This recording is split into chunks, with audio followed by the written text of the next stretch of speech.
Closing arguments in former President Donald Trump's impeachment trial are set to begin Saturday, with a final decision expected sooner than originally anticipated. On Friday, Trump's legal team pushed back on the arguments made by House managers, who tried to convince senators that the former president incited the deadly mob that stormed the Capitol building on January 6.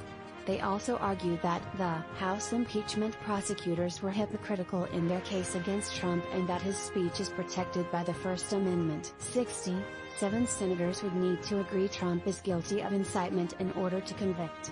Though Republicans have indicated they are likely to acquit the former president if he is convicted, another vote on whether he should be barred from future office will be held. That vote would require a simple majority to pass. Spoiler alert, Valentine's Day falls on Sunday.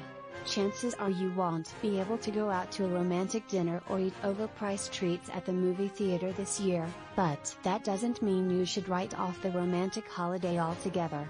That's because this pandemic-era holiday reminds us through thick and thin, strong relationships can withstand many hardships.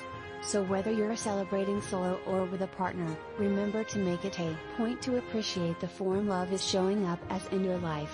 Denny Hamlin has won the Daytona 500, NASCAR's crown jewel, the one race that can define a driver's career, 3 different times and over the last 2 years. On Sunday, he will attempt to become the first to win 3 consecutive Daytona 500s.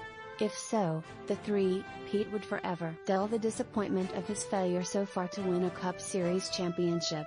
Among others competing are Bubba Wallace and Daniel Suarez, representing 2 new celebrity racing team owners, basketball legend Michael Jordan and singer Pitbull, respectively.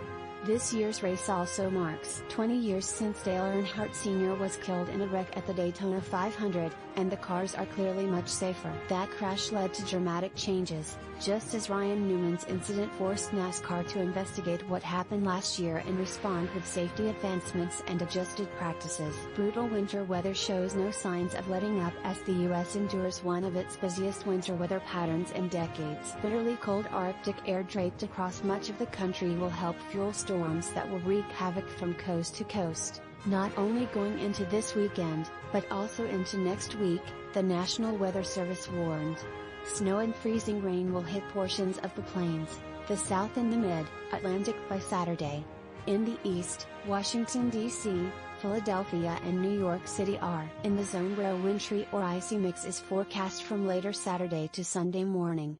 Country music superstars Brad Paisley and Blake Shelton celebrate 95 years of the Grand Ole Opry this weekend with a primetime NBC special. The Grand Ole Opry, billed as the longest-running live radio program in the world, celebrated its 95th birthday last October with welcoming back socially distanced audiences after months of Saturday live stream broadcasts inside an empty theater. Paisley and Shelton will host the celebration, which features performances from Dolly Parton, Garth Brooks, Marty Stewart, Kelsea Ballerini, Dierks Bentley, Kane Brown, Darius Rucker, and many more. Grand Ole Opry, 95 Years of Country Music airs Sunday at 9 p.m. ET. Contributing, The Associated Press.